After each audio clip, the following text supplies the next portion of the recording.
Voicemail. Set up voicemail. To set up voicemail, from the home screen, swipe up from the bottom of the screen to access the apps tray. Navigate to and select the Visual Voicemail app. Select Next. Select Allow to the permissions pop-ups. Select Activate Visual Voicemail. If you are a new customer and have not established a voicemail box, you will be prompted to choose a password and greeting. Access and check voicemail.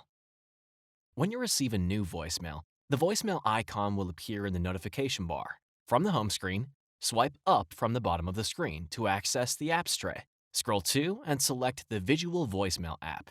Select the desired message to listen to the voicemail. Select the play icon to listen to the message. Select the pause icon to pause the message. To delete the message, select the delete icon. Select delete to confirm.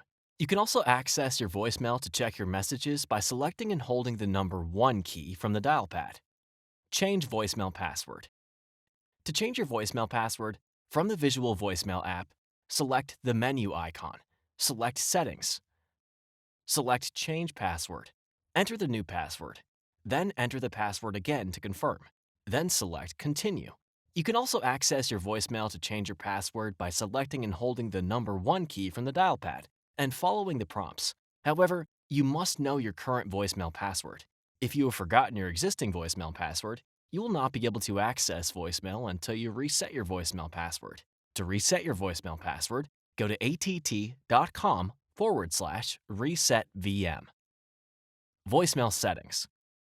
To access voicemail settings for things like updating your voicemail greeting and notification alerts, from the Visual Voicemail app, select the menu icon. Select Settings.